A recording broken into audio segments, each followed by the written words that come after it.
Hey guys, Spaghetti Monster here. Better than the boosted series, intro to Jhin. Jhin. Alright. So, just some notable items for his champion. You want to do the usual start, Doran's Blade, Health Potion, and Warding Totem. But some nice items on this character are Yomu's Ghost Blade, because Yomu's Ghost Blade gives you nice movement speed. And this champion needs a lot of movement speed because he only has 4 auto attacks. This is displayed to you in the form of this bar below your HP bar and above your head. The 3 purple shots are just regular normal auto attacks, and the white shot is a big bursty auto shot. So it does a lot of damage. A lot of damage. Okay, so we're gonna start off with his passive. Whisper. Deafen 4-axe. Jin's hand cannon has a fixed attack speed of 0.63 and can be fired 4 times before needing to be reloaded. The 4th bullet always crits and deals bonus damage equal to 15% of the target's missing health. Every moment matters. Critical strike chance and bonus attack speeds have special scaling, and attack damage is increased by 5+% of total AD. Jin's crits deal 25% reduced damage, but grant him 10% movement speed for 2 seconds. So that's really good. So you get movement speed after you crit. So that's really important for his kit because you're gonna want to have to reposition a lot on this champion.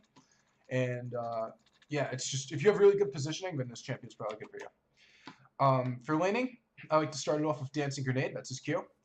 And Jhin launches a cartridge at the targeted enemy that deals damage before bouncing to a nearby target but has not yet been hit. The cartridge can hit a maximum of 4 times. Each kill by the cartridge increases the subsequent damage hits by 35%. Okay, so basically, you want to use this spell to help you last hit minions, because sometimes you can't get them all with only your auto attacks because you do have a limited number of auto attacks.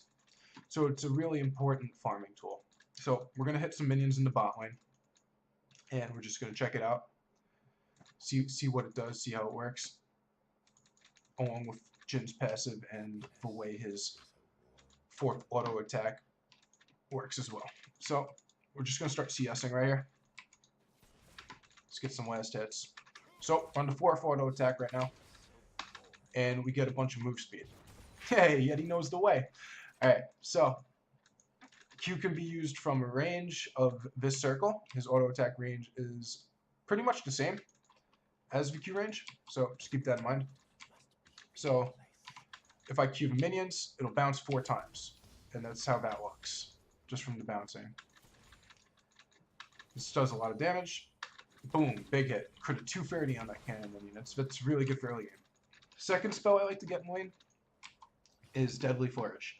Jhin fires a long-range shot that stops on the first champion hit, dealing 50 plus 41 damage to it, and 75% of that damage to minions and monsters hit.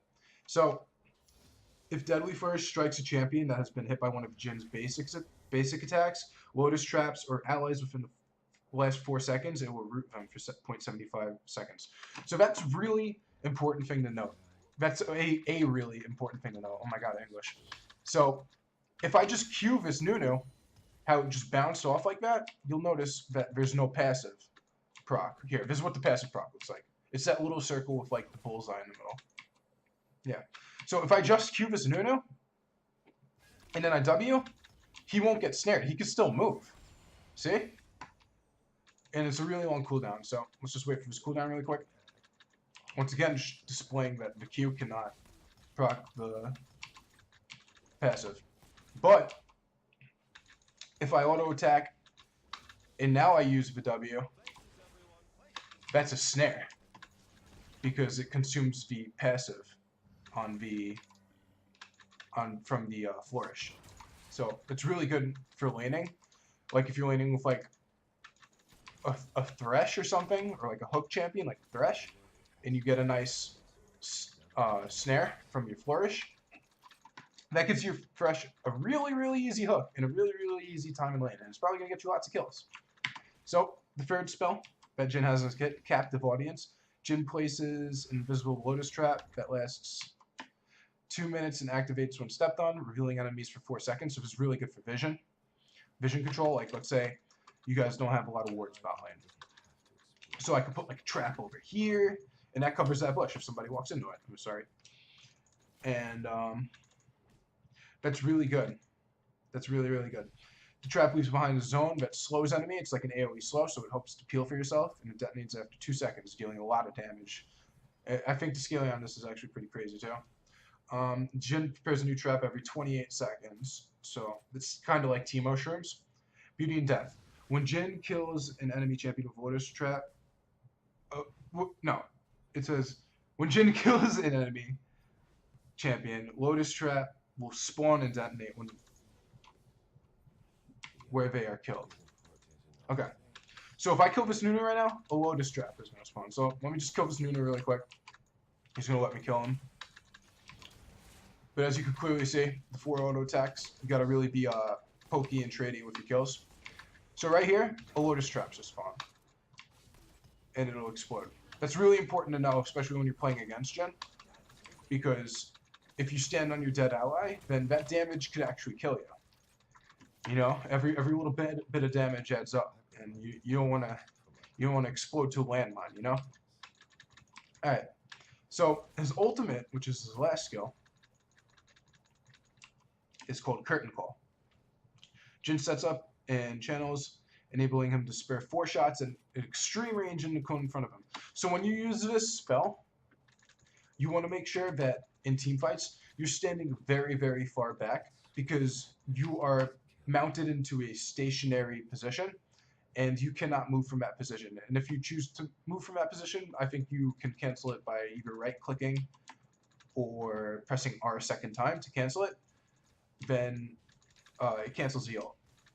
But you just got to be careful, because if you get flanked or something, then you're gonna have to cancel it and reposition again.